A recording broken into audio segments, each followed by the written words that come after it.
Hello guys, we have a very important question to you guys as you are studying class 10th and this is chapter 13. We are having surface area and volumes and we have a very interesting question guys. छोटा सा है पर बड़ा मजेदार question है. Question क्या है guys, देखिए कि हमको ये कोण ABC है और इसका वर्टिकल एंगल दे रखा है 60 degree. Vertical angle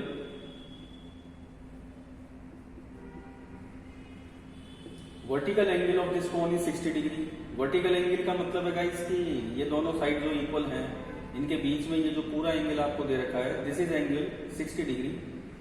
this is vertical angle of this cone. Okay guys, अब आपसे रेडियस इस कोन की दे रखी है 7 सेंटीमीटर. रेडियस इस कोन की दे रखी है आपको 7 सेंटीमीटर और इसका वर्टिकल कोन जो वर्टेक्स होता है उस पर जो कोन बनेगा वर्टिकल कोन वो दे रखा है 60 डिग्री. अब आपसे ये पूछा है गाइस कि आप इसका सरफेस एरिया निकालिए, कर्व सरफेस एरिया. अब अगर आप इसका कर्व सरफेस एरिया निकालने के लिए जाओगे तो आपको स्लांटिंग हाइट चाहिए guys. According to the formula we are requiring slanting height of this cone, this one which is L. लेकिन हमारे पास यहाँ x तो है ही नहीं क्योंकि हम जनरली स्लांटिंग हाइट निकालते हैं इस फॉर्मूले से L square equal to R square plus H square, but we have no height of this cone. So there is a question arises that how we are able to find out the value of the slanting height या value of L, क्योंकि उसके बिना तो इसका curve surface area निकलेगा नहीं. अब इसका कर्व सरफेस एरिया निकालने के लिए आप क्या यूज करेंगे गाइस? आप यूज करेंगे ट्रिग्नोमेट्री. तब मिलेगी इसकी स्लांटिंग हाइट और जब स्लांटिंग हाइट मिल जाएगी तब तो ये आसानी से निकल ही जाएगा. तो we are having the vertical angle 60 degree. 60 degree अगर वर्टिकल एंगल है तो गाइस देखिए ये दोनों ट्राइंगल कॉन्ग्रुएंट तो हो गए, ट्राइंगल AOB और ट्राइंगल AOC, क्योंकि AB इक्वल टू AC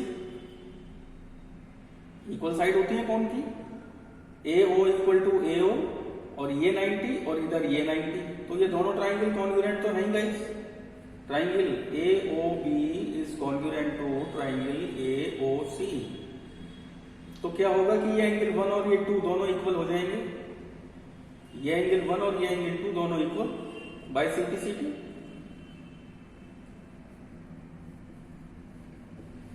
जब एंगल इक्वल हो जाएंगे तो ये पूरा 60 डिग्री है गाइस, तो ये हाफ हाफ हो जाएंगे. इसका मतलब है ये एंगल आपके पास 30 डिग्री आ जाएगा. कोई सा भी, ये एंगल 1 हो चाहे 2 हो, दोनों ही 30-30 हो जाएंगे. Each of them is 30 degree. बस अब आपको क्या करना है, केवल ट्रिग्नोमेट्री यूज करनी है गाइस. देखिए आप इस ट्राइंगल को कंसीडर कीजिए AOC को. ये A, ये O, ये C, ये 90. ये रेडियस दे रखी है तो देखिए 7 है. ये एंगल 30 आ गया. आपको ये चाहिए स्लांटिंग हाइट कौन की, तो आप इसमें अप्लाई कीजिए sin 30. sin 30 equals to perpendicular upon hypotenuse. तो देखिएगा इस 90 के सामने वाली साइड हाइपोटेनस होती है, इस एंगल के सामने वाली साइड परपेंडिकुलर. तो आप इसमें यूज कीजिए sin 30 degree. sin 30 equals to perpendicular upon hypotenuse. ये आपने यूज किया sin 30. This is perpendicular upon hypotenuse AC. sin 30 की वैल्यू हाफ होती है गाइस. OC की वैल्यू 7 दे रखी है. AC आपको निकालनी है स्लांटिंग हाइट, तो आप निकाल लीजिए. AC क्रॉस मल्टीप्लाई करेंगे तो 7 2 जा 14 आ जाएगी आपकी, 14 सेंटीमीटर. तो वो स्लांटिंग हाइट आ गई आपकी 14 सेंटीमीटर. अब स्लांटिंग हाइट आपकी आ गई तब तो करने में कोई देर ही नहीं लगेगी. अब तो आप सीधा फार्मूला यूज कीजिए और खत्म. तो आपने इस कोन के कर्व सरफेस एरिया का फार्मूला लगाया. Therefore curve surface area of the cone is πRL. पाई की वैल्यू आपने डाली 22/7.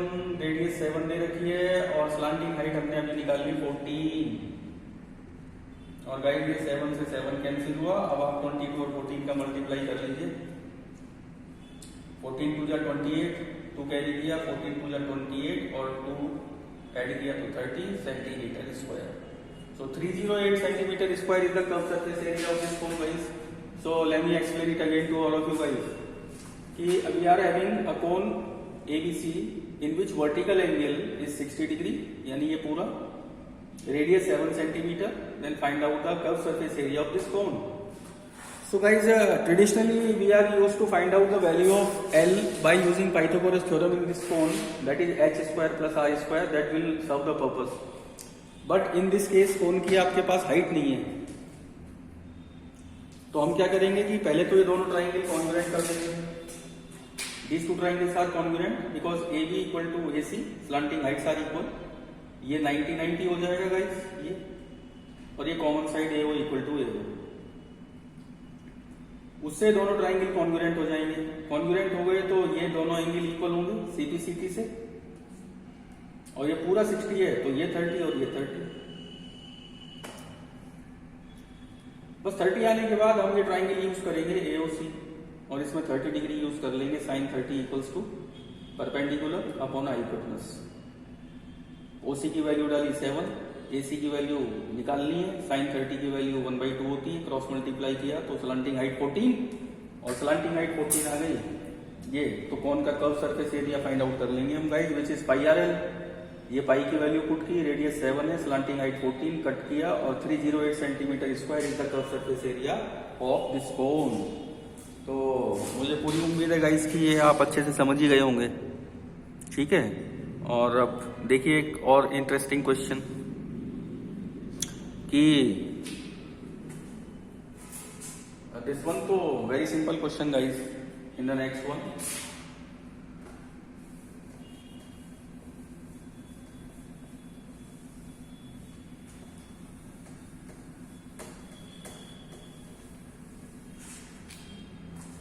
and there is another question for you guys.